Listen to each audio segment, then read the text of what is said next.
Assalamualaikum. Waalaikumsalam warahmatullahi wabarakatuh. Apa kabar, Bang, Mam? Alhamdulillah. Bang Tomcok, nih IG Live ngeri bang. Yang nonton Pak B. Mahmudin. Waduh, Pak B, apa kabar? Sehat selalu ya, Pak B, ya. Kita salam-salam buat Pak Thank you banget Jokowi udah juga. join. Kenapa? Kita salam-salam buat Pak Jokowi juga berarti ya. Iya, salam buat Bapak Presiden juga. Sehat Siap. selalu, pokoknya menjalankan tugas-tugasnya. Amin. Amin. Sukses selalu. Nah ini gila nih Bang Tom. Yang nonton Mbak Syana Ya. Shahab, Pak Apni Jaya Putra, mantan Wih, direktur Pak gua, Afni, apa kabar? senior Syana, MNC. Mbak Syana, apa kabar? Ngeri banget nih. Gue udah nyalain AC langsung keringetan nih bang. Yang nonton banyak soalnya. Oke. Halo, halo, aduh. Sehat selalu. Pak Sehat-sehat. Afni. Ada Theo juga tuh, Mam. Iya, ada Theo, ada siapa nih? Nova Puan, ada Mbak Fani Utiani, Wih, Mbak Fani. eh ada Theo, ada beberapa nih, ada Raja Emi dan seterusnya. Bro, soalnya ini ganggu gue malam-malam. Enggak ganggu. Senang bisa ngobrol-ngobrol justru nih. Udah lama kita nggak ketemu ya. Yo. Oke. Bro, langsung aja ya, walaupun ini masih 1-2 menit, tapi gue rasa nih udah masuk waktu. Kita mulai aja.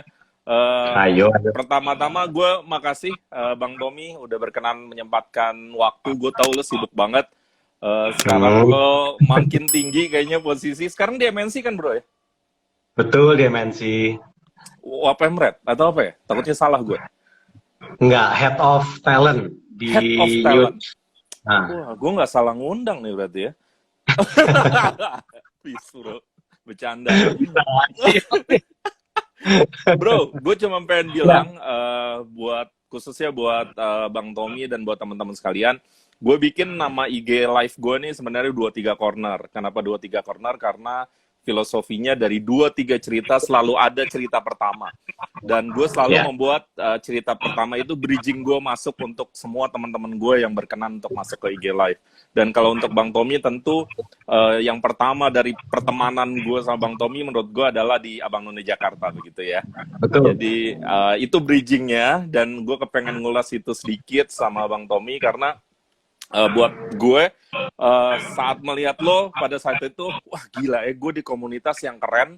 Ada Bang Tommy saat itu dan Bang Tommy waktu itu kalau nggak salah udah menang VJ MTV deh, VJ Hanya MTV, benar nggak Bang? Betul Bang ya? Bukan Saat benar, itu. tapi finalis. Finalis. VJ. Tapi di situ lo udah mulai tampil di layar, udah orang kenal, dan salah satu buktinya waktu gue menang Apnon, dapat voucher untuk belajar MC, itu salah satu talent yang ngajarin kita Bang Tommy. Gitu Bang.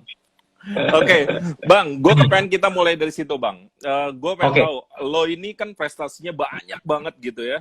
Abang None Jakarta 2003 menang di Jakarta Pusat, lanjut ke DKI, habis itu aktif di beberapa media, aktif jadi VJ di MTV, menang Panasonic Award, sekarang mungkin foundernya Spikul kalau gue nggak salah, kemudian sekarang Head of Talentnya MNC, dan sebenarnya pasti banyak lagi prestasi yang nggak bisa gue sebutin satu persatu. Tapi dari banyak prestasi itu, apa arti Apnon buat lo Bang? Apnon tuh adalah masa di mana gue betul-betul lagi mencari passion gue di mana. Jadi itu tahun 2003 dan ketika itu gue memberanikan diri untuk keluar dari pekerjaan gue sebagai seorang marketer di sebuah perusahaan swasta. Dan di situ karena ikut VJ-han itu udah mulai ada perasaan kayak jatuh cinta sama dunia broadcast gitu, penyiaran. Tapi memang di VJ-han itu melihat langsung bagaimana proses penayangan sebuah program. Jadi melalui di lapangan dulu, kemudian ngambil gambar, kemudian akhirnya diedit, sampai akhirnya dibawakan oleh presenternya sendiri. Nah, cuman memang pada saat itu gue kan nggak menang. Jadi gue hanya sebagai finalis mewakili Surabaya, yang menang adalah Daniel Mananta. Nah, baru setelah itu gue bingung karena gue udah menganggur. Gue berpikir apakah gue balik ke pekerjaan lama gue atau gue mencari sesuatu yang berbeda. Dan kala itu ya itu yang tadi gue bilang, gue jatuh cinta sama penyiaran. Nah cuma di saat itu gue lagi memikirkan, ini gue ke dunia hiburan, yaitu presenter tapi dunia hiburan, atau gue nyobain salah satu program yang selalu gue tonton dari zaman gue kuliah, yaitu berita. Nah, esensinya adalah sama, mencari informasi. Tapi bedanya beda tipe informasinya aja gitu. Ada sisi jurnalistik yang berbeda gitu di dunia berita. Akhirnya memutuskan bahwa, oke, dunia berita. Makanya pas lagi Apnon itu adalah waktu di mana gua menunggu untuk masuk ke pekerjaan gue sebagai seorang jurnalis. Jadi gue belum memulai sebagai jurnalis. Baru transisi di kala gue menentukan passion dan mencari passion gue. Jadi ya Apnon itu adalah masa-masa di mana gue mengeluarkan semua energi gue untuk menikmati yang namanya pertemanan, menikmati yang namanya kompetisi, menikmati yang namanya sesuatu yang belum pernah gue lakukan, yaitu berdiri di atas panggung. Itu belum pernah gue. Maksudnya Oh iya? dengan penonton yang kan banyak tuh yang nonton pada saat itu kan, zaman-zaman Abang None itu yang penontonnya sampai di JHCC kan. Jadi itu tuh kayak apa ya, kayak pengalaman yang ngebuat gue ya jomplang banget tuh melihat perhatian yang waduh ini depan orang terus akhirnya masuk TV. Jadi serba kaget-kagetan semua. Nah tapi alhamdulillah semua dilalui dengan rasa yang penuh apa ya, positif, karena ya teman-teman di pusat juga pada saat itu mendukung, kemudian teman-teman di ikatan juga mendukung. Jadi proses-proses itulah yang gue nikmati betul gitu, sampai akhirnya ketika udah selesai pemilihan di Apnon, baru gue sign kontrak dengan stasiun TV pertama, yaitu Metro TV pada saat Oke. itu sebagai seorang jurnalis. Nah, berhenti di situ dulu, Bang. Gue pengen tahu soal Apnon. Waktu lo masuk, lo punya nama yang khas, Cokro. Orang dengan sederhana mengidentikan dengan Gubernur Provinsi DKI Jakarta pada masanya, Pak Cokro Pranolo. Itu keluarga, Bang, dari beliau? Itu kakek saya. Itu kakek lo. Itu Iya, lo iya. berat nggak, Bang, bawa beban nama itu? Kan orang bisa punya perspektif macam-macam. Terus terang, gue kan pas lagi mendaftar gitu ya untuk masuk ke Apnon di pusat, itu gue udah deg-degan karena memang ini jangan-jangan nanti ada yang tahu nih kalau kakek gue mantan gubernur gitu. Cuma pada saat itu udahlah nggak usah gue pikirin. Tapi ternyata ada yang tahu gitu. Akhirnya dengan perhatian kayak seperti itu, akhirnya gue otomatis jadi belajar kan apapun pengetahuan umum atau pengetahuan mengenai pariwisata dan juga sejarah DKI Jakarta sendiri, akhirnya mau nggak mau harus gue pelajari dengan baik pada saat baru di pusat saat itu. Jadi ya beban itu ada, tapi ya karena memang pada saat itu zaman-zaman dimana gue masih yang udahlah semua gue lakuin aja, apapun yang terjadi nikmatin aja, syukuri aja, ya udah. Ya alhamdulillah semua terlewati dengan baik. Hmm, hmm, hmm. Eh, tahun ini Apnon sayangnya memang dengan kondisi pandemi tidak berjalan begitu ya. Apa Ya. wish lo buat Abang None Jakarta? Mudah-mudahan di masa depan itu, khususnya tahun depan tuh 50 tahun Apnon, Bang. Jadi sebenarnya ada hal menarik kan di situ. Apa yang lo harapkan? Begini Kak, kalau dari sisi ajang pemilihan masih dalam nuansa COVID saat ini tentu sangat dimengerti ketika tahun ini berbeda. Makanya angkatan Apnon pusat kali ini kan istilahnya dilantik sebagai angkatan, begitu kan? Tidak ada pemenang satu, pemenang dua, tapi angkatan tahun 2020. Nah tentu berkah ini menjadi salah satu komunitas yang besar untuk Apnon pusat ataupun wilayah lain untuk bisa menciptakan inovasi baru untuk ajang yang berikutnya. Insya Allah kita dapat rezeki tahun depan ternyata sudah terbebas dari COVID, vaksin juga insya Allah misalnya sudah beredar luas, di situ waktunya kreativitas yang punya acara atau yang mengerjakan acara pemilihan ini bisa membuat sebuah apa ya padanan yang berbeda dibanding tahun-tahun sebelumnya. Semangatnya gitu. Tentu kan rasa kangen untuk bisa berkompetisi langsung, tatap muka, penjurian, kemudian sampai akhirnya pemilihan di final, semua akhirnya kembali lagi, tapi ya mudah-mudahan menjadi sesuatu yang berbeda dibanding tahun-tahun sebelumnya. Dan juga ya semoga kolaborasi dengan angkatan yang baru atau terakhir ini jauh lebih lebih apa ya, lebih dekat lagi untuk Hmm. menciptakan kegiatan-kegiatan yang banyak tentunya. Jadi jangan sampai begitu nanti COVID sudah beres, akhirnya kita balik seperti yang dulu-dulu lagi. Harusnya lebih semangat lagi, lebih dekat lagi, dan juga lebih banyak aktivitas yang muncul dari kreativitas Ikatan Abang None di Jakarta. Oke, bro, mendadak gue kepengen balik ke pertanyaan soal Apnon. Dengan tadi nama Pak Cokro Pranolo yang melekat karena beliau adalah kakeknya Bang Tommy, begitu ya. Pada saat lo Ya. menjalani kompetisi, lo tadi cerita ada rasa deg-degan. Tapi lo ngerasa nggak sih itu sebuah privilege juga pada satu sisi dan apa namanya seberapa kompetitif pada saat lo mengikuti Apnon itu? Terus terang kalau soal competitiveness di zaman itu, gue di masa yang betul-betul menikmati prosesnya aja. Jadi beban itu lebih pada saat awal-awal ada orang yang tahu gitu. Wah, ada yang tahu nih gitu. Akhirnya baru belajar gitu ya. Cuman emang dasarnya gue dari dulu kan emang nekat-nekat aja gitu. Intinya ya udah hajar aja pokoknya. Yang penting apapun pertanyaannya gue coba jawab dengan baik, apapun diskusinya gue coba kasih input yang baik.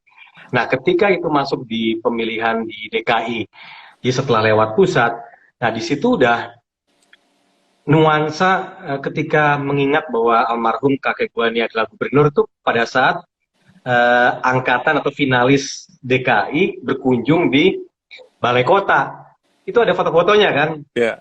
Nah, di situ gue ngeliat foto kakek gue, di situ langsung gue pikir, waduh, kakek gue pernah di sini nih gitu ya. Berarti gue harus memberikan yang terbaik nih tentunya, meskipun memang gue udah memikirkan ke depan bahwa setelah ini gue harus konsentrasi dengan what will be next for my future gitu kan. Intinya pada saat itu lebih ke pemilihan ini gue coba yang terbaik, apapun yang terjadi di proses maupun di panggung gue lakukan yang terbaik. Itu aja sih, fokusnya di situ aja. Jadi Bro, beban itu alhamdulillah tidak membebani gue terlalu berat, tapi di saat yang sama gue juga malah jadi semangat gitu untuk membuktikan diri. gue pengen belajar nih. Terlepas dari apapun cerita dan latar belakangnya, eh, di ujung cerita pemilihan Apnon DKI, lu belum menang saat itu. Apa perasaan lu, bro?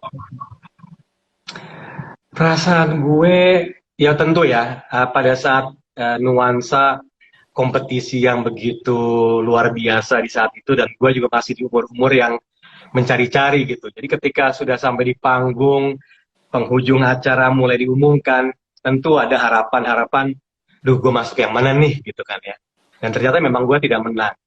Memang perasaan kecewa pasti ada. Tapi ketika uh, closing selesai, terus kemudian para juri naik ke atas panggung, semua bersalaman, berpelukan. Kemudian aku ingat banget tuh salah satu juri, Pak Arif Rahman juga meluk gua kan. Jadi yang bilang, you did best kok, don't worry about it gitu. Oke. Nah, pada saat itu gue betul-betul yang maybe this is not my year ya, di Abang None. Tapi akhirnya gue pikir mungkin ini memang sudah takdir yang harus gue nikmati dan juga gue syukuri gitu. Jadi ya udah, pada saat malam itu meskipun kecewa di awal-awal, tapi gue setelah besoknya kita reunian lagi tuh sama teman-teman di pusat, udah kita seneng-seneng lagi, selamatan, syukuran lagi. Dan gue ingat ketika 2 hari setelah itu gue baru sign kontrak dengan Metro TV. Nah di situ gue harus mikir ya, maybe this is it gitu. Akhirnya gue harus melanjutkan ke tahap yang berikutnya lagi. Itu yang kepengen gue denger, Bang. Karena gue tahu orang itu ngeliat lo selalu menang.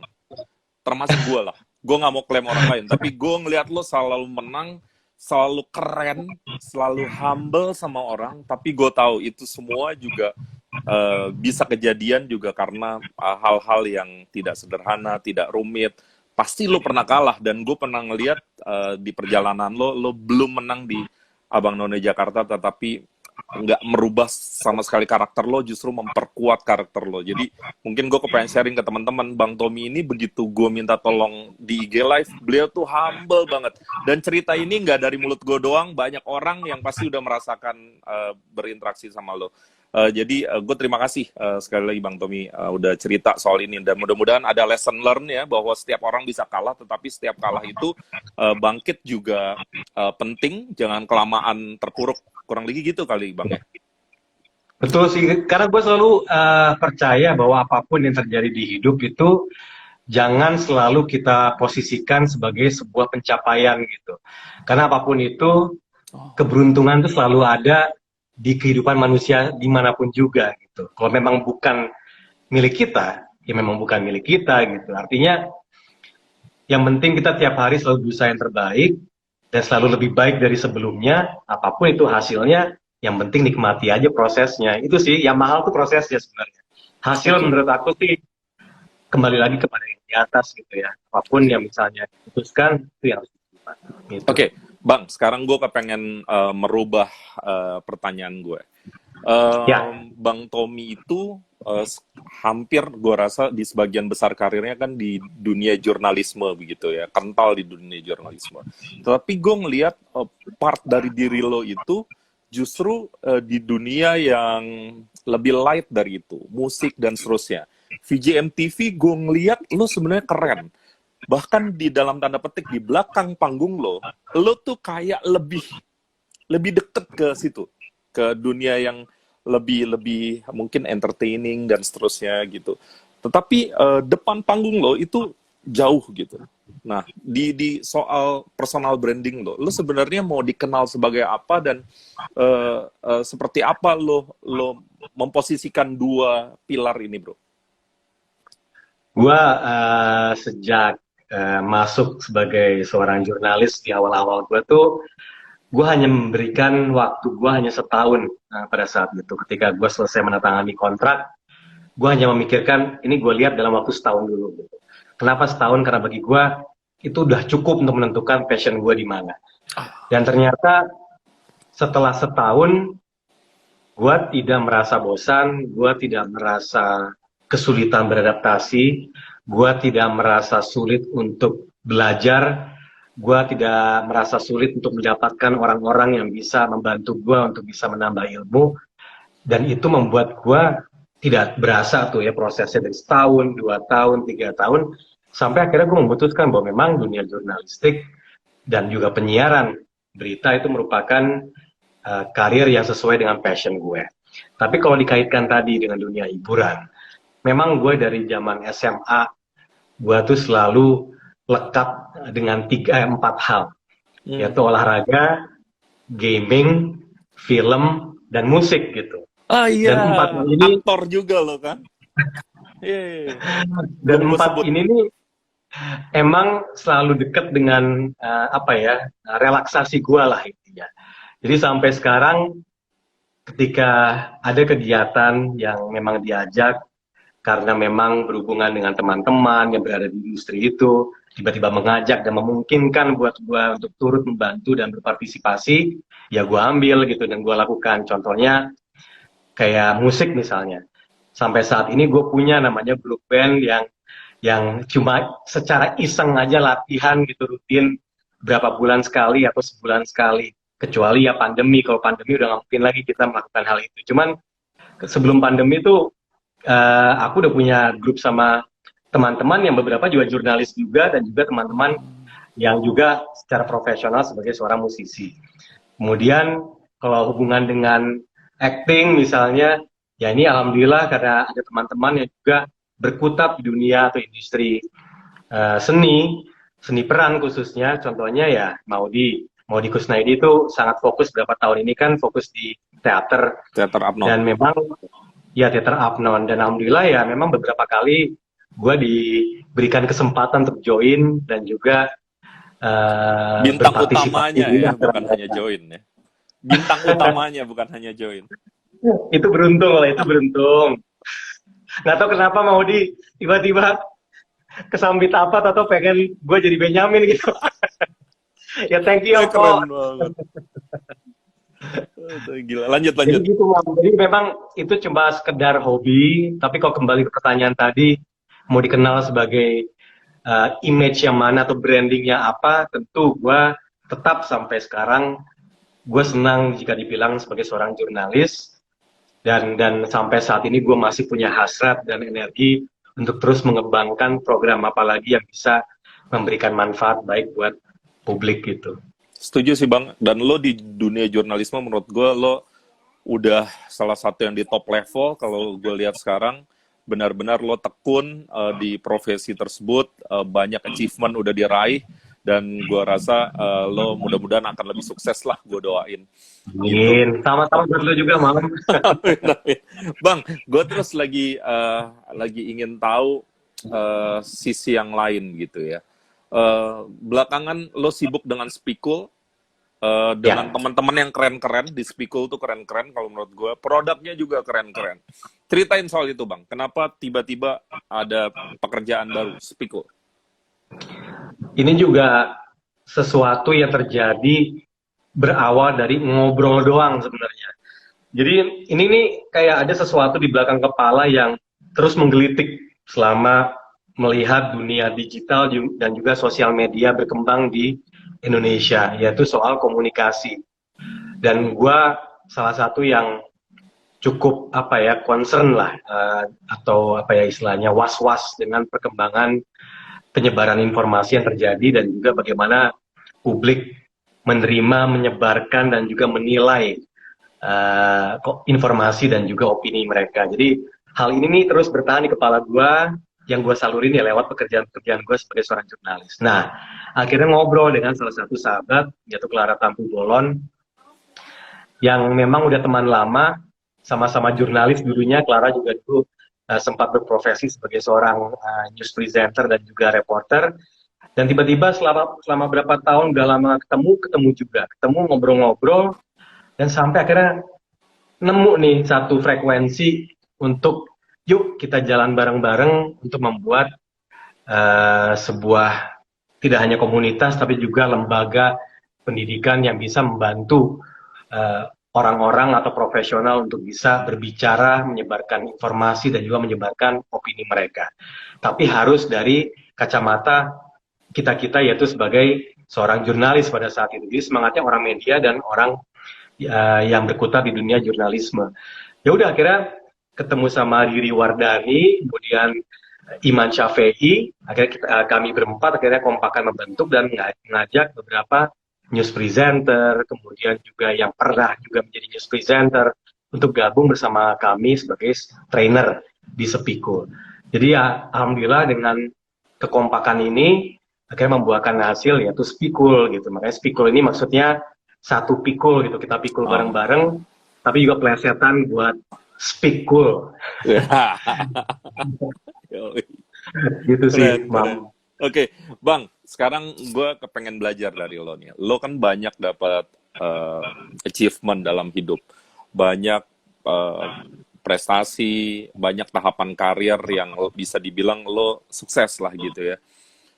Value apa sih yang lo pegang sehingga lo ngerasa value ini bermanfaat bagi perjalanan-perjalanan lo, Bang? Ada satu hal sih yang membuat gue bertahan di karir ini adalah bagaimana tanggung jawab profesi ini tujuannya hanya untuk pertama yaitu mencerahkan orang-orang di sekitar kita, dua mengademkan orang-orang di sekitar kita, tiga merukunkan orang-orang di sekitar kita, dan empat mencerdaskan orang-orang di sekitar kita. Jadi tanggung jawab inilah yang membuat gue bertahan selama ini, karena bagi gue apapun yang disampaikan berupa informasi ya layaknya adalah atau idealnya adalah bermanfaat buat orang banyak, bukan malah justru membuat orang berantem, membuat orang saling mencaci, membuat orang memuji berlebihan, tapi justru membuat orang semakin kritis dengan keadaan yang sebenarnya. Nah, ini yang makanya justru dengan zaman yang semakin berkembang dunia teknologi dan sosmed dan juga dunia digital, justru membuat orang-orang yang tadinya jauh lebih kaya informasi malah kebalikannya sekarang jadi disinformasi gitu. Karena semua hanya serba lempar opini gitu, bukan orang-orang yang ingin mencari tahu apa sih yang sebenarnya terjadi. Oleh karena itu makanya ini membuat tanggung jawab kita sebagai jurnalis jauh lebih besar gitu. Karena kalau dulu kan mungkin persaingan itu hanya antar media gitu. Kalau sekarang persaingan kita bukan antar media, tapi dengan orang-orang secara umum, di mana orang-orang hanya memegang gadget mereka, langsung nyebarin aja kan, nyebarin, pokoknya nyebarin. Entah itu benar atau enggak, entah itu bisa membuat orang justru jadi lebih keruh suasananya, itu tidak ada tanggung jawabnya lagi. Sementara kalau kita ada namanya tanggung jawab profesi. Nah, oleh karena itu tantangannya makin besar lah buat jurnalis dan juga media-media yang berperan memberikan informasi buat orang banyak. Oke. Bro, gue sebenarnya punya pertanyaan lain, tapi ini gue kepengen kasih kesempatan nih. Ada Linda Friana. Bagaimana tanggapan Mas Tommy tentang kegagalan? Dan jika ada di posisi itu, tips jitu untuk bangkit dan terus mengembangkan diri apa? Terima kasih atas jawabannya. Apa bang? Singkat. Waktunya 2 menit, udah mulai dari sekarang. Dia waktunya tadi protes lagi. Jadi gini, kalau kegagalan tuh buat gua tuh emang gini ya, nikmatilah sakitnya kegagalan. Karena bagi gua gini, kegagalan tuh bukan sesuatu yang harus dilupakan, tapi sesuatu yang harus diingat gitu. Kadang-kadang orang suka bilang, udah lupakan saja, itulah proses untuk menuju keberhasilan. Betul gitu, tapi tolong resapi kegagalan itu agar kita mengerti bahwa kita sempat berada di level itu gitu. Tentu tidak membuat kita harus jadi drastis, membuat kita nyerah pada hidup. Jadi bagaimanapun juga, ya hidup ini kan cuma segini aja gitu. Kita tidak tahu umur kita sampai kapan. Oleh karena itu, apapun yang kita hadapi, baik itu bagus, baik itu juga buruk, nikmati aja semuanya. Toh besok kita harus hidup lagi, harus napas lagi, harus beraktivitas lagi. Jadi artinya proses ini dari sembuh setelah gagal, itu tuh proses yang paling nikmat menurut gue ya. Jadi ketika kita udah mencapai di level tertentu dalam umur apapun juga, tahu-tahu kita punya namanya jam terbang kegagalan gitu. Semakin cepat sembuhnya, semakin semakin cepat naiknya, semakin timbal baliknya tuh semakin baik gitu dalam kehidupan. Jadi artinya bagi gue tipsnya cuma satu, nikmatin, renungin, besok kita bangun lagi yang baik gitu. Top bang, gue juga merasa itu cocok banget. Bang, sekarang gue mau mengkonfirmasi.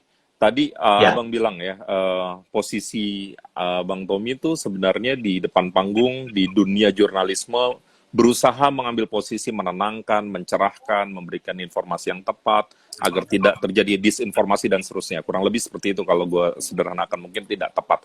Tetapi itu gestur yang benar-benar menurut gue original dari lo bang. Kenapa? Salah satu indikator gue waktu lo bawain debat presiden. Itu menurut gue debat yang presenternya dua-duanya adem. Dua-duanya adem gitu. Dan menarik ya, lo sama Nisu, sama Anissa Dasik itu, kalau nggak salah lo sama Nisu kan ya, waktu debat presiden ya? Nah, iya, itu kan sweet gitu, tenang, nggak ada provokasi dan seterusnya gitu. Itu memang itu ya bang ya, lo tanam di mindset lo sehingga gestur yang keluar emang begitu gitu ya bang. Sebenarnya itu hasil dari meeting sih sebenarnya. Jadi selama beberapa hari jelang debat itu memang ada satu hal yang memang dibicarakan secara kolektif, yaitu mengenai peran kita sebagai pengatur lalu lintas pada saat memimpin debat atau memandu debat. Salah satunya adalah gue nggak boleh berhenti senyum, gitu. Jadi kita kompak, gue sama Nisu tuh kompakan, udah pokoknya ada apapun senyum aja ya, gitu ya. Dan karena ini satu hal yang gue juga kompakan sama Nisu pada saat itu adalah bahwa kesempatan ini harus kita syukuri. Apapun yang terjadi, pasti ada namanya like and dislike. We cannot make everybody happy. Dan itu udah kita tanamkan di kepala kita. Udah, pokoknya let it flow. Kita udah tahu peraturannya kayak gimana, karena memang semua peraturan yang berlaku itu berdasarkan evaluasi semua, dan kita pokoknya stick sama itu. Soal ntar ada salah atau apa, kita pikirin lagi nanti setelah itu, tapi intinya kita lakuin aja. Tapi memang ini kan politik yang memang di saat itu kan panas betul, Mam. Jadi polarisasinya betul-betul tajam, kemudian noise-nya juga besar. Jadi tidak hanya di studio yang noise-nya kenceng, tapi juga di sosmed, kemudian juga akhirnya muncullah komentar-komentar yang pasca debat yang lumayan bertubi-tubi, ya udah kita nikmatin semua, bahwa ujungnya adalah kita tidak bisa membuat semuanya senang. Itu aja sih intinya sih, Mam. Jadi kalau misalnya itu apakah memang berusaha menenangkan, sebenarnya ya memang itu hasil dari rapat. Wah, senyum. 3, 2, 1, on, senyum langsung. Tapi kalau menurut gue, Padahal di belakang udah rame banget itu. tapi kalau menurut gue emang sebenarnya kan emang menurut gue ya, mungkin salah bang, sorry. Tapi lo punya kekuatan di situ gitu. Gestur ramah lo itu emang ada di lo, jadi lo nggak sedang berakting gitu. Dan itu menurut gue positif ya. Karena gue ngalamin juga kan di debat pertama kan gue juga gila juga gitu di belakang itu kayak gimana dan apa namanya suasananya gue paham banget, makanya gue bilang wah gila nih pas giliran Bang Tommy sama Nisu tuh wih, tenang banget terus nice gitu, gue bilang wah keren. Oke. Bang sekarang Lu gue keren, Mam, sama Mbak Ira. deg-degan bang, gue kan anak kecil. Untung ada Mbak Ira. Tapi emang ya, lu sama Mbak Ira kan yang pertama, itu yang bikin deg-degan ya. Semua tegang termasuk paslonnya. Enggak. Bener, serius. Dan memang akhirnya ujung-ujungnya pada saat meeting setelah itu pun juga sama kan. Berusaha untuk pokoknya membuat semuanya adem ya. Dalam hati gua, adem gimana, orang pendukungnya ramai banget. Itu kalau ada boom mic yang banyak, pasti publik juga bisa denger gitu kan. Betapa berisiknya di belakang itu. Gila. Ngeri. Bro, sekarang gue pengen ngobrolin industri penyiaran sedikit karena Bang Tommy juga menurut gue senior di industri itu, sekarang juga bahkan udah di posisi yang tinggi gitu. Lo ngeliatnya gimana bro di kondisi yang tidak sederhana kan ya, kita lagi pandemi, kemudian belakangan situasi politik juga menghangat gitu.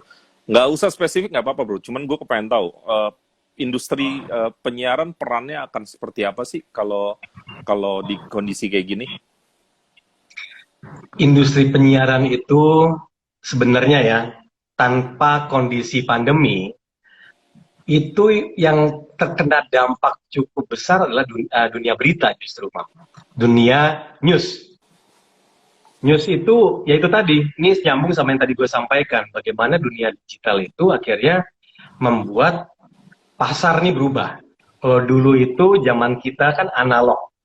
Jadi kita ini kan angkatan transisi analog menuju digital gitu. Betul. Kita menikmati betul orang-orang tuh menonton breaking news, menonton live report, menonton talk show secara langsung itu di TV. Kalau sekarang itu sudah mulai terkikis lama-lama orang melihat cukup updating dari gadget mereka atau rerunnya dari YouTube misalnya. Jadi pasarnya tuh industrinya udah berubah banget. Jadi untuk industri penyiaran khususnya berita ini merupakan tantangan yang cukup besar, tidak hanya dalam pandemi, tapi secara umum juga seperti itu. Nah kalau pandemi ini apa sih yang membatasi? Lebih ke kreativitas, lebih ke situ sih Mam gua ngeliatnya.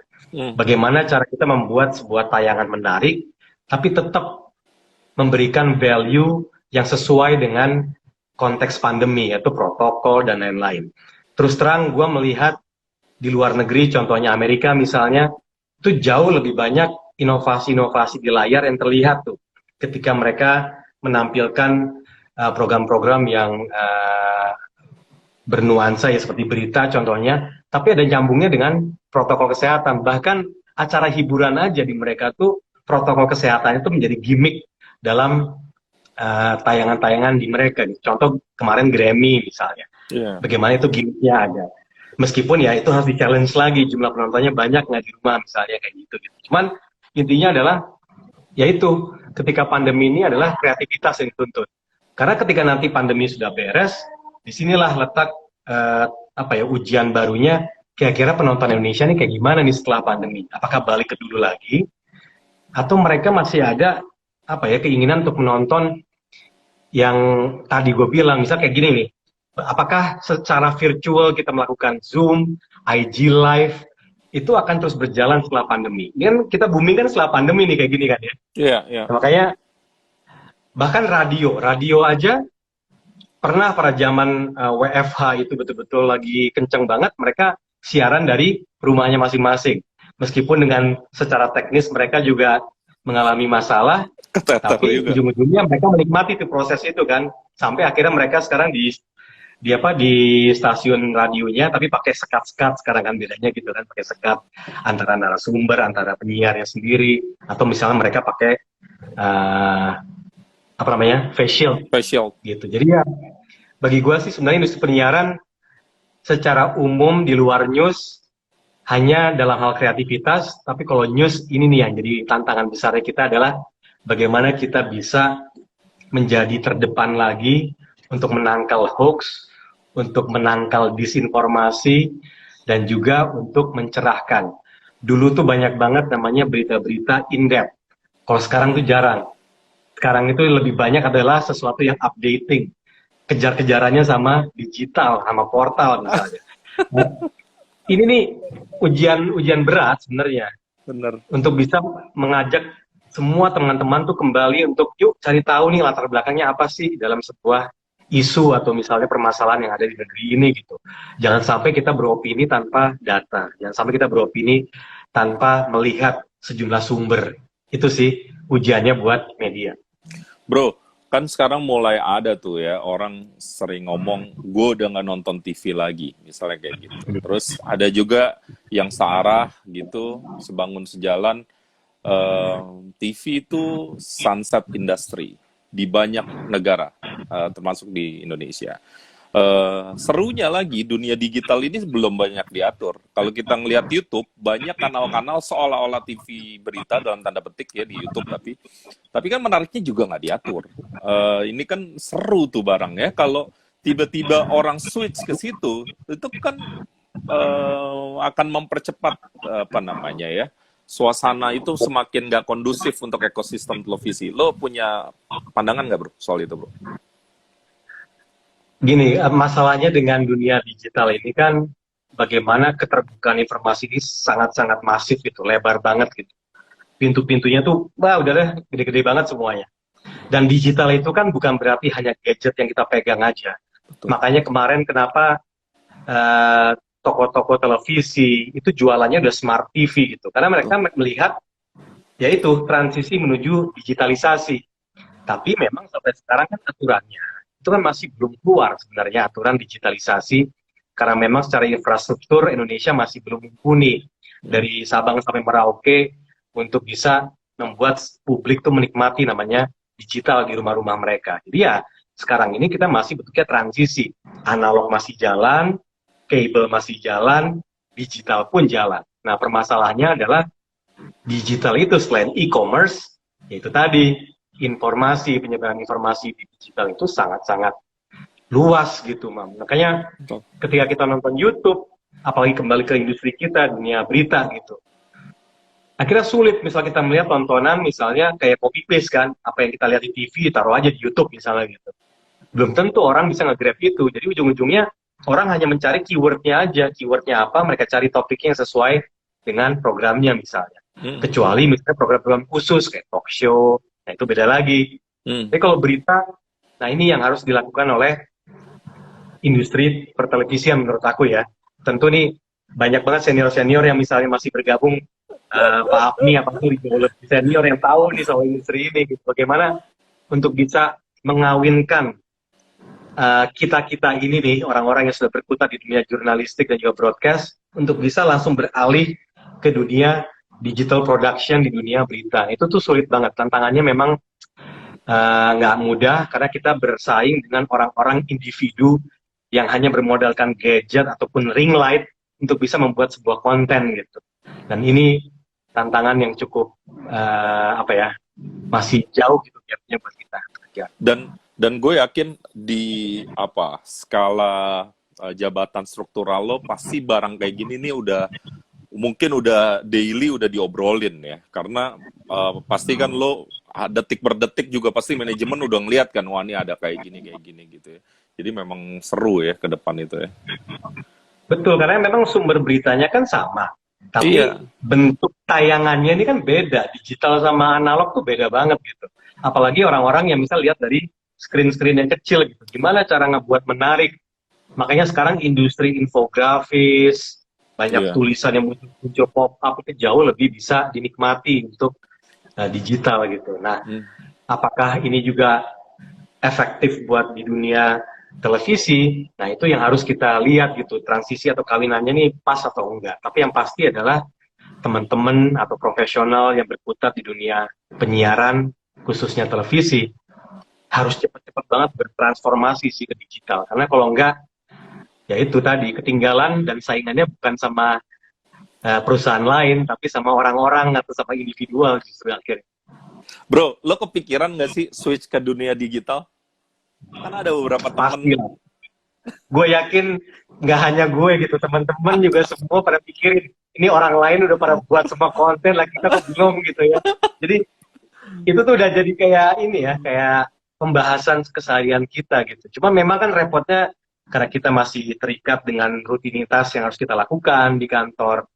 Waktu tentu sangat terbatas untuk memproduksi sebuah konten di digital. Dan tentu dengan apa yang kita pelajari, ya kami pun tidak mau membuat sesuatu yang asal gitu kan. Pengennya kan sesuatu yang mencerahkan juga.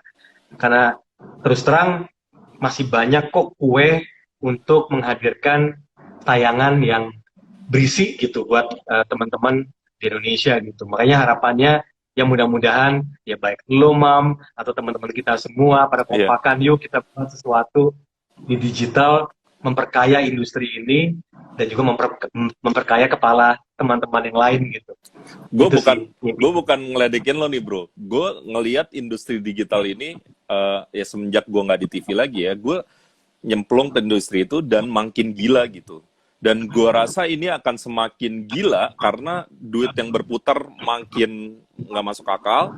Kemudian kekuatan-kekuatan besar yang uangnya banyak juga nyemplung ke situ. Bisnis MCN Ya, skalanya juga sekarang udah makin ini. Dan itu akan ditopang dengan industri e-commerce yang kayaknya juga bakal ngedorong ini lebih cepat.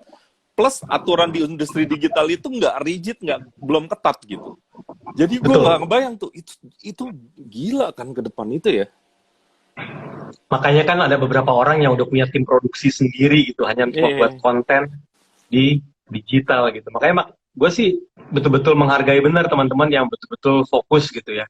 Cuman ya memang yang harus kita sama-sama lakukan adalah yuk kita buat konten-konten yang benar-benar membuat orang itu semakin mencintai negeri ini sih, ataupun mencintai orang-orang di sekitar kita gitu. Karena setuju ini banget. yang repot sih sekarang gini loh, orang Indonesia lagi doyan banget berantem, Ya, doyan banget. Gue perhatiin betul dari sisi komentar, dari sisi sosmed aja, itu cepet banget untuk bisa menyulut sebuah pertikaian ataupun konflik. Karena memang apa ya, itu sangat secara psikologis ya normal banget ketika manusia itu tidak bertemu, empati kita tuh semakin terkikis gitu untuk ya. tahu kira-kira gue ngomong gini nih enak nggak ya buat lawan bicara gue. Nah itu hal-hal itu suka dilupakan gitu dengan seiringnya berkembangnya teknologi saat ini. Makanya mumpung kalau misalnya kita punya energi untuk mengingatkan, kemudian juga ya tadi membuat konten-konten yang lebih mengademkan, lebih merukunkan, insya Allah akan membuat atmosfer orang-orang Indonesia akan jauh lebih sehat gitu dari sisi pemikiran maupun dari sisi fisik gitu sih. Setuju banget bang. Gue pribadi juga sekarang coba-coba buat konten, tapi gue nggak keluar dari roots gue bahwa gue dulu di TV negara, gue ngerasa punya bonding gitu ya terhadap negara ini. Bahkan di kehidupan gue di belakang gue emang dalam tanda petik gue banyak di influence dengan hal-hal yang kayak gitu. Gue dari SMA Paskibraka, terus di Senat Mahasiswa, di Apnon, itu gue ngerasa jalan gue, path gue tuh di situ, dan gue sih sampai sekarang nggak berubah. Jadi kalaupun masuk digital juga berusaha dengan konten yang positif, produksinya juga jangan asal-asalan gitu ya, karena di dunia digital itu kayaknya perlu banyak orang deh bro. Mudah-mudahan lo Betul. kapan-kapan masuk juga bro. Insya Allah Mam, gue sih dari kemarin gue juga udah, aduh nih kayaknya harus cepet nih kita berbuat sesuatu di dunia digital gitu, karena memang ya itu kalau enggak ya kayak gini terus gitu, Betul. masyarakatnya, anak mudanya seneng untuk bertikai, dan ini jangan sampai kayak gitu. Bro, selanjutnya gue kepengen balik lagi sedikit. Gue kepengen tahu bro, lo punya nggak semacam, gue ngelihat foto lo waktu lo ada project sama Alpha apa ya? Pokoknya majalah ya, majalah besar tuh. Toko Oh, Alpha gitu apa? high end. High end. Nah, gue kepengen Iya, tahu high end di magazine situ kan. kan lo cerita gitu ya, alpha hero lo tuh bokap gitu ya. Ini kan dekat juga sama Hari Pahlawan ya, bulan depan gitu. Gue pengen tahu dong, alpha hero lo tuh kalau emang bokap, apa sih yang diajarin ke lo? Mana tahu kita bisa juga belajar dari value dari bokap gitu. Bokap gue itu dari dulu yang sampai sekarang tuh gue masih penasaran untuk gue pelajari adalah dari sisi emosi. Jadi bokap gue tuh tipe yang apa ya, cukup tenang untuk menghadapi apapun yang ada di hidupnya dia. Gitu. Dari gue kecil gue lihat seperti itu. Dan gue tuh tipe orang mungkin kelihatannya tenang, tapi sebenarnya kalau dirubah, kalau ada masalah tetap aja kepikirannya tuh luar biasa gitu. Makanya gue kadang-kadang kalau udah sampai di level yang dimana gue udah nggak bisa mikir, yang gue inget ya bokap gue bisa nih, masa gue nggak sih gitu. Karena gue selalu kayak gitu, karena memang he is one wise man in the family, dan selalu gue merasakan, kan dulu sempet tuh ada periode di mana tahun-tahun gue hanya sama nyokap sama adik gue, dan bokap gue tuh bolak-balik Bandung Jakarta, karena memang gue dulu sempet tinggal di Jakarta dulu, bokap gue lama di Bandung dan sempet jauh tuh. Jadi di situ tuh gue ngeliat banget perannya bokap gue tuh, dengan long distance aja bisa menenangkan kita semua. Dan nyokap pun pada saat yang ditinggal pada saat itu juga berusaha untuk gue bisa nih nge-cover semuanya. Jadi sementara gue sama adik gue adalah tipe anak-anak yang nggak bisa diem gitu, ngerepotin mulu gitu. Dan sampai akhirnya gue nyadar bahwa this is it gitu. Ketika gue udah berkeluarga, punya anak, karena gue capek, gue langsung ingat bokap gue pulang kerja juga masih bisa kok nge-handle gue sama adik gue, kok gue nggak bisa gitu. Makanya kadang-kadang gue selalu ingat seperti itu, karena ya gitu kan mam, kan lu juga berkeluarga, kadang-kadang otak kita, energi kita habis di luar gitu, pulang tuh pengennya tenang semua, ternyata kan namanya anak-anak ya, PR apalah, apalagi sekarang nih dengan adanya digital seperti ini semua, PJJ, pembelajaran jarak jauh, udah orang tua harus ekstra sabar. Jadi disitulah gue akhirnya berpikir, ini nih pembelajaran hidup sebagai orang tua, ya guru kita tuh ya anak-anak kita gitu. Jadi ya udah, yang gue ingat adalah bokap gue bagaimana begitu sabar, dan selalu satu hal yang gue ingat adalah tidak pernah yang namanya merasa puas dengan pencapaian yang dimiliki gitu. Intinya ya udah, sesuatu yang bagus syukuri aja gitu, nggak perlu merasa bangga yang berlebihan.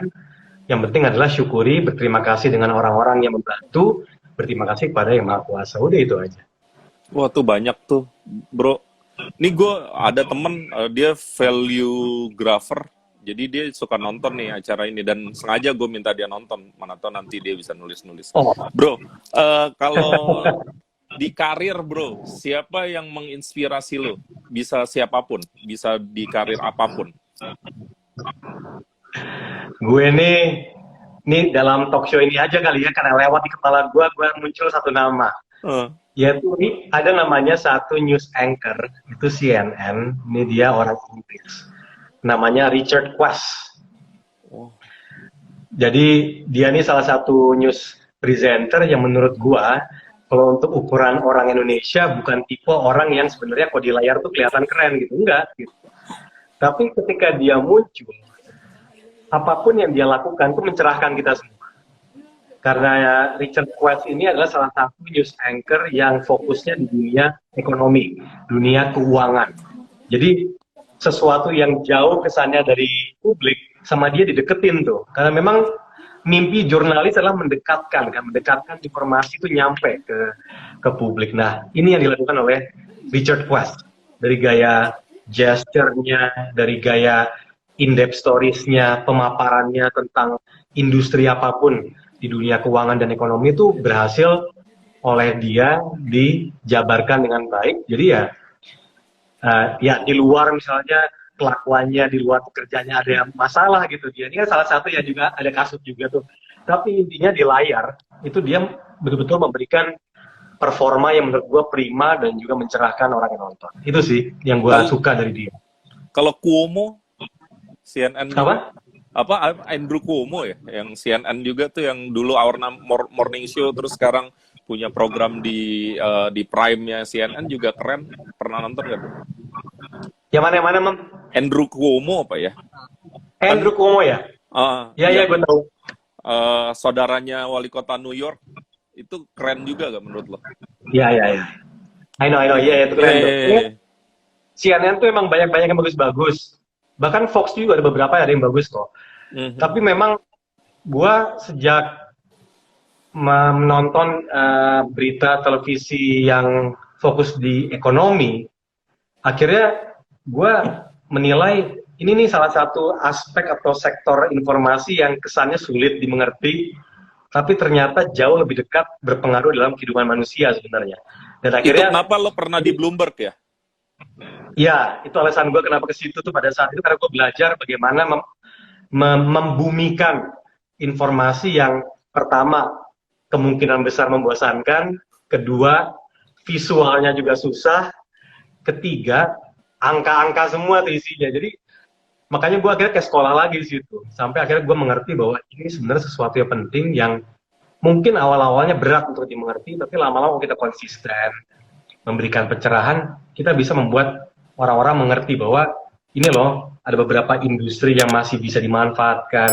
Lu bisa ngambil profesi ini, lu bisa jualan ini misalnya, lu bisa menanam saham di uh, emiten yang ini misalnya. Jadi hal-hal kayak gitu yang jauh lebih bermanfaat dibanding kita menonton konflik atau drama politik yang ujung-ujungnya kita hanya menonton orang berkelahi aja gitu, yang nggak ada manfaatnya buat kita juga gitu kan. Kita kan nonton sejam orang-orang ribut nih, tak tak tak tak tak, terus apa gitu, apa yang gue dapetin nih, yang gue tahu cuma si A ngomong gini, si B ngomong gini, and then udah gitu. Dan gue tahu untuk orang yang udah mungkin lebih dari 10 tahun gitu kayak lo misalnya yang udah lama di dunia jurnalistik, itu lo kayak dalam tanda petik lo udah kayak tahu ujungnya gitu.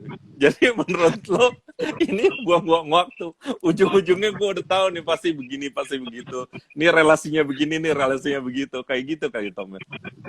Iya, dan ini akhirnya menjadi rating and share gitu, menjadi tontonan asik gitu. Betul, melihat orang ribut kan kadang-kadang seneng ya, namanya kita ngeliat orang berantem di jalanan kita tonton gitu ya. Cuman in the end of the day we need to gain something gitu, to get something.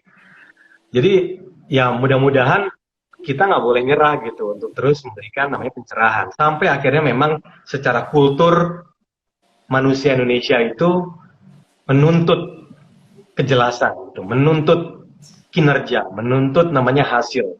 Nah itu akan jauh lebih lebih apa ya, lebih menekan atau apa ya, memberikan semangat buat media untuk semakin mengejar informasi itu gitu dibanding kita hanya naruh narasumber terus diributin gitu kan, susah kayak gitu terus. Produksinya gampang, tapi kan akhirnya membuat orang semakin susah, ya kan? Iya, iya, Itu iya. menurut gue. Iya, gue setuju, bro. Bro, sekarang ini deh, Ya. nih alhamdulillah nih gue nggak duga nih udah 50 menit, lebih bahkan 55 menit. Ya. Terakhir bro, apa harapan lo ke depan sih? Lo udah achieve banyak banget gitu. Gue kadang-kadang bingung, lo apa lagi ya gitu. Kecuali mungkin level-level struktural mungkin ya. Tapi gue nggak tahu. Lo apa lagi sih yang lagi mau lo kerjain terakhir? Kalau sekarang kan memang kalau di dunia pertelevisian, selain siaran ya gue masih fokus untuk terus sharing dan juga mengembangkan teman-teman presenter atau news presenter di MNC. Tapi tentu passion gue untuk terus melahirkan program-program yang bermanfaat masih menjadi bagian yang ingin gue lakukan. Dan tadi ketika kita berbincang soal digital, itu salah satu yang memang gue betul-betul udah mulai memikirkan ke situ gitu, bagaimana kita bisa menghadirkan tayangan atau informasi yang bisa memberikan manfaat yang besar di pengguna-pengguna digital ini. Itu sih Mam sebenarnya yang jadi hasrat di gue. Udah sisanya ya itu tadi, mimpi gue di Spikul, kemudian ya iseng-iseng misalnya masih berwira swasta juga. Gue dengan teman-teman sekarang lagi buka usaha cuci sama servis sepatu juga. Oh iya, Jadi ya, waktu itu di PIM ya bro? iya di PIM. Gue pernah lewat tuh di jalanan di itu ya, di antara penghubung PIM 2 ke PIM 1. Iya betul, di apa namanya, di bridge-nya situ tuh. Nah itu namanya fabric, itu bisa nyuci, bisa benerin tas, bisa benerin sepatu juga. Jadi teman-teman kalau mau ke sana, ayo langsung ke sana. Masih buka kan? Pandemi buka kan? Buka-buka. Nah, tapi memang pandemi kan berat ya. Semua sektor usaha pasti kena, termasuk ya itu servis dan cuci sepatu. Pertama, orang jarang menggunakan sepatu bepergian sekarang kan. Iya. Kedua, jumlah traffic ke mall juga menurun drastis. Dan ketiga ya, akhirnya ya kami betul-betul fokus di pick up and delivery itu pada saat masih mall belum boleh buka. Gitu sih. Oke. Bro, makasih banyak obrolan yang menyenangkan, hampir 1 jam. Gue mungkin temen-temen, gue nih nggak pernah lo ngobrol sejauh ini sama Bang Tommy. Gue tuh jujur bro, gue agak-agak inferior kalau ngeliat lo bro. Bisa aja. Iya benar. Sejak dulu, karena gue kenal lo dari gue baru masuk Apnon tuh, baru hampir kelar S1, 23 tahun saat itu. Terus gue ngeliat lo udah keren gitu. Dan bahkan gue istilahnya yang ngajarin MC, public speaking pertama kali, mungkin lo lupa. Tapi gue inget, itu di IBSC namanya, Betul. di Pancoran. Oh iya. Gue dapet gratisan tuh. Terus lo yang latih di situ. Makanya gue udah, kalau ke lo, gue tuh kayak ngerasa udah agak inferior gue. Jadi gue seneng banget bisa ngobrol sama lo. Mam, ini terus terang ya, pas lagi zaman Apnon kemarin, itu kan gue sempet kayak jadi mentor-mentoran gitu kan ya, belum jadi juri kan. Itu gue udah bisik-bisikan sama temen-temen tuh, nih gue yakin nih Imam yang jadi abangnya, gue udah tahu gitu. Dan ketika pas lagi ke DKI, itu gue udah yakin banget lo menang. Jadi gue tuh yang udahlah nih anak udah pasti nih tembus gitu. Makanya gue seneng banget ketika lo juga lanjut ke dunia jurnalisme, dan itu membuat gue tuh asik nih, semakin banyak lagi teman-teman yang mau terjun di dunia ini gitu. Karena memang kalau zaman sekarang Mam, susah nyari orang terus terang. Thank you Bang. Iya. Bener loh, sekarang tuh susah. Orang-orang tuh mau masuk menjadi wartawan, mau masuk menjadi... Ini gue jujur aja nih, gue pernah wawancara orang, calon presenter gitu ya, gue wawancara. Yang ditanya tuh, gue boleh TikTok nggak? Gue boleh endorse nggak? Gue boleh... gue boleh jadi buzzer nggak? Jadi gue tuh yang... Kok dari awal udah nanya kayak gini gitu. Jadi emang udah beda zaman gitu. Kalau dulu tuh kan kita betul-betul ya kerja, ya udah mau berapapun gajinya kita nikmatin, kita lakukan lah. Yang penting kita emang suka kan gitu. Kalau sekarang tuh udah deh beda emang. Nah, gue inget tuh bro, kenapa gue bisa menikmati dunia jurnalistik itu juga gara-gara lo bro. Gue inget banget, entah kita ngobrol di mana, tapi kayaknya di lapangan. Terus gue tanya sama lo, kenapa lo suka kerjaan ini? Kalau nggak salah satu jawaban lo tuh, kerjaan ini enak Mam, kalau gue bosen dalam tanda petik di ruangan siaran, gue bisa terjun ke lapangan. Dan lo waktu itu masih terjun ke lapangan di Metro TV. Jadi lo masih di lapangan segala macam, panas-panasan, dan itu menginspirasi gue bro. Jadi akhirnya gue bisa menikmati semua cerita di TV. Bro, udah 25 detik lagi. Gue harus tutup. Oke. Thank you. Makasih banyak. Asli makasih banyak. Terima kasih ya. Bisa ketemu lagi, lo tambah sukses. Mudah-mudahan. Amin. Siap. Thank you banget. Sehat selalu. Thank you banget, Mam. Salam buat keluarga. Siap. Dan juga thank you semua yang ikut semua di sini ya. Thank you. Sehat selalu. Ya, terima kasih semua yang udah nonton. Sampai jumpa lagi. Assalamualaikum warahmatullahi wabarakatuh. Selamat malam. Waalaikumsalam warahmatullahi wabarakatuh.